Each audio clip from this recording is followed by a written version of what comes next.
Hello BookTube and welcome back to my channel. I am Sarah, this is Aussie SFF, and today I'm bringing you my reading wrap up since the start of August. Oh, you're right, Colin's with me today. It's cold here and he's feeling a little bit lonely. So here we go. First off, this last fortnight I finished Lost in a Good Book by Jasper Fforde. This was this is the second in the series of Thursday Next books. Really wonderful series in a alternative world in the 1980s where people can read themselves into books. Thursday Next is a special operative who goes out and finds out about the intrigues about literature. So basically this world is much more involved in the book world and everything is much more resolved around reading and books and fan clubs about books.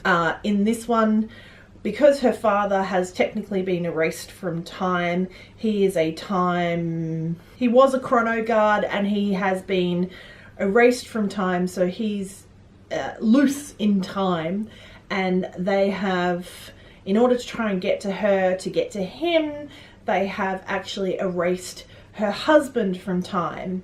So she is on a path to being able to read herself into books now. So she is trying to get back on the good side of the special operatives. So that she can unerase her husband from time. In order to do this, she has now apprenticed herself to Miss Havisham. Yes, that Miss Havisham from Great Expectations. And she is learning how to skip in and out of books. So we also have the library in which she can read herself into to go and meet with Miss Havisham. It's the library of books, all the books that will ever be published and all the books that will never be published. And that the main librarian from that is the Cheshire Cat. I really love this. It's got lots of little in-jokes and literary quotes that you wouldn't get unless you've read those particular books. It smacks of Douglas Adams, and I absolutely adore it. And it was a 5 out of 5 read. Next, as part of the BookTubeathon, I read Saga Volume 3. I really enjoyed this. I've gone out and ordered Volume 4 already. I know there's 8 volumes out.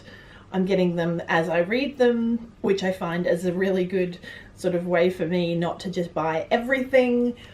This was a 4 out of 5. I'm really enjoying this fantasy sci-fi sort of clash, and it's just an amazing world to be in. Next on my Kindle, I read The Falconer, the first in the Falconer series.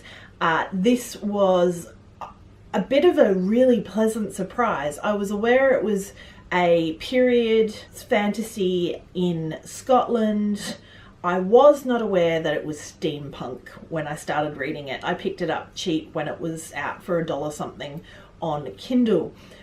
Love this. We'll be reading the next 2 in the series straight away as soon as I get them and clear my TBR.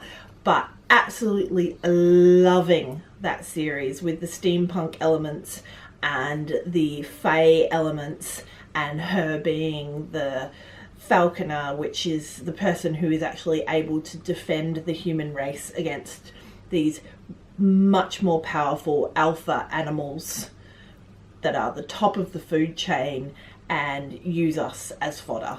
Fantastic, fantastic, amazing book. Got to read the rest of it. I gave that one a 4.5 out of 5. The next one I actually listened to, and that was the Stargazers Sister, and this was interesting because it's set around William Herschel's sister, who was an astronomer in her own right, and he came up with the large mirror used to do some of the more some of the more distant telescope work. I found this very interesting, but the way it was executed was a little bit dry, which is sad. It was all done in first person from the character of Caroline, or Lena Herschel. I only gave it 2 out of 5 because I really thought, although it was done from her perspective and she didn't see herself as particularly crucial in his quest to find what was going on out there in the realms of the stars, I think it needed something extra to actually go, no, she really was important in her own right in the field of astronomy. I didn't think it did the woman justice. Lastly, I have reread Howls Moving Castle. I was reading this as part of the Booktubeathon challenge for a book that was green, also a book that I could read a book and the TV or the movie adaptation. I just love Howl. I'm wearing my Calcifer pin, which you can't see because of Colin's ears. I'm wearing my Calcifer pin at the moment. I feel like he's my little protector on when I'm having a tough day. So's this one. Yeah, he's trying to protect me from the horrible children that are playing in the street. I love this book. I love the differences between this and the movie. Once again, I read it in 2012. It's still a 5-star read. It's a fantastic middle grade fantasy read for kids, and it came out in 1986 and it's still awesome today. That's it for what I've been reading recently. If you've got any recommendations or just want to say hi, hit me up in the comment section below. Hit the thumbs up if you liked this or just this one, and if you haven't already, please hit that subscribe button, and happy reading. Bye.